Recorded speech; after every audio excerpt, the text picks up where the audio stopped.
It began with a hunch. That's how it always starts, doesn't it? A faint shift in her tone, a softness in her voice whenever she'd say, "I'm meeting a friend for lunch." Not the kind of softness you notice right away, but the kind that stands out only if you've heard the sharper edges before, the ones I thought years of devotion had worn down. Laura and I had been married 8 years. 8 years of morning coffees, shared dreams whispered in the dark, and that unspoken understanding that comes from truly knowing another person. I thought our foundation was solid. Sure, we argued now and then, but what couple didn't? I chalked it up to the ordinary wear and tear of marriage. Then came the late-night text, the one I wasn't meant to see. Her phone was resting beside me on the couch when the screen lit up. "Can't stop thinking about today." The number wasn't familiar. When I asked her about it, she brushed it off with a nervous laugh. "It's nothing, just a group chat. You know how girls can be." I nodded, pretending to believe her, but deep down, I knew better. That night, staring at the ceiling while she slept soundly beside me, the unease hardened into certainty. Something was wrong. Terribly wrong. Weeks passed, and her lunch dates became more frequent, her excuses vaguer. Finally, one afternoon when she'd left her phone unattended, I gave in to the temptation I'd resisted for too long. I'm not proud of it, but I searched through her messages. What I found confirmed my worst fears. The texts weren't just flirtatious, they were explicit. His name was Eric, and their conversations left little doubt that these lunches were far more than sandwiches and small talk. A wave of nausea hit me, followed quickly by rage, and then humiliation. My wife, my Laura, was in an affair. And this wasn't just lust. Their words were soaked with affection, with emotional intimacy. The kind we once had, the kind I thought still belonged to us. For a week, I carried that knowledge in silence. My mind circled the choices: confront her? Leave? Demand an explanation? I did none of those things. Instead, I did something I had never done before. I plotted. Step by step, carefully, methodically. A few dives into social media revealed more. Eric was a colleague of hers, a sales rep she'd worked with on a project. Married too. His wife Christine was easy to find on Facebook, a petite brunette with gentle eyes and 2 children under 5. My heart ached for her, but pity didn't stop me. The plan came together faster than I expected. First, I hired a private investigator. His name was Frank, a grizzled man with a bulldog face and a no-nonsense manner. The photos he delivered removed any last shred of denial. Laura and Eric leaving a hotel, arms brushing, faces glowing with laughter. A shot of them kissing in her car. Cold, undeniable proof. Next, I contacted Christine. My message was short. "Hi Christine. I know this is painful, but I believe your husband Eric is having an affair with my wife Laura.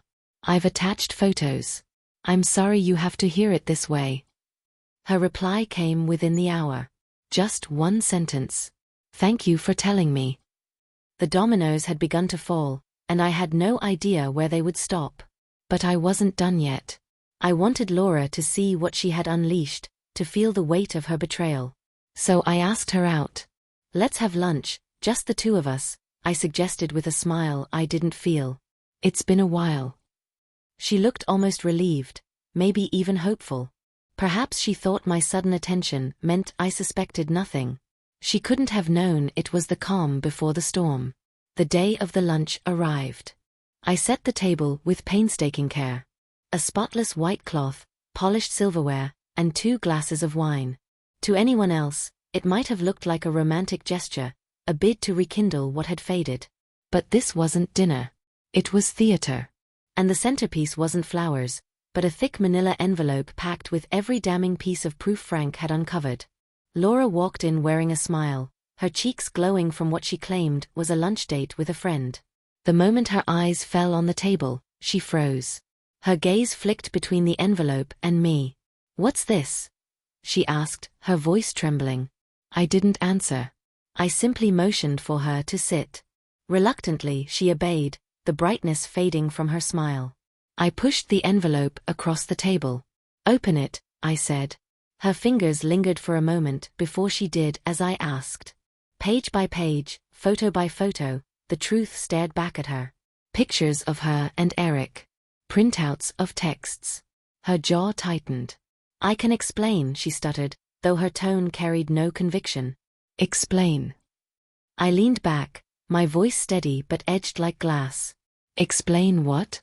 That you've been lying for months? That you've been sneaking off with a married man?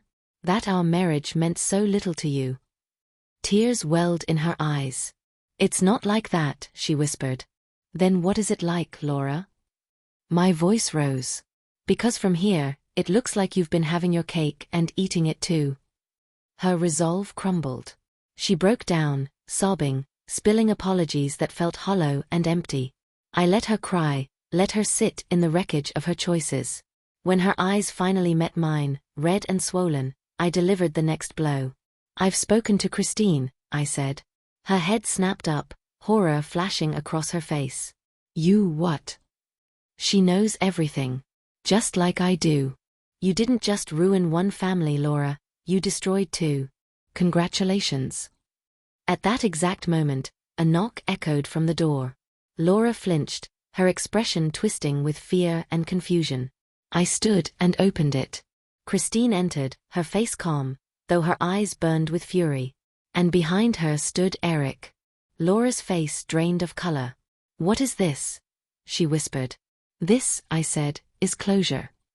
The confrontation that followed was brutal. Christine unleashed years of pent-up rage on Eric, who could do little more than stumble through excuses. When Laura tried to defend herself, Christine turned her fire on her. "Don't you dare try to justify this," she snapped. "You're selfish. You're deceitful." Her words were raw, sharp, too harsh for polite company. Eric finally tried to speak, mumbling something about feeling unappreciated at home. Unappreciated? I barked a bitter laugh. "You've got 2 kids and a wife who would have moved heaven and earth for you. And this is how you repay her?" By the end, everyone was shattered. Laura and Eric looked like empty shells compared to the smug lovers they'd been hours earlier. Christine and I exchanged a look, silent, steady, an unspoken recognition that we were the ones walking out stronger. The aftermath was swift. That night, Laura packed her things and left. The next day, I filed for divorce. Christine did the same. Eric's downfall came quickly. He lost his job when Christine sent his employer the evidence. Laura's reputation crumbled too, word of the affair spreading through friends and family like wildfire. They had no one to blame but themselves. As for me, I won't pretend it was easy. Nights came when the tears wouldn't stop, mornings when getting out of bed felt impossible.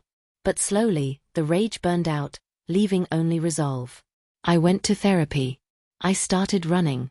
I reconnected with friends I'd let slip away. A year later, I can honestly say I'm happier than I'd been in years. I've learned to value myself, to demand honesty and respect in my relationships. And Laura and Eric? Last I heard, whatever was left between them didn't survive the crushing weight of guilt. Revenge might not be the healthiest reason to act, but sometimes it's the spark we need to take our power back. And take it back, I did.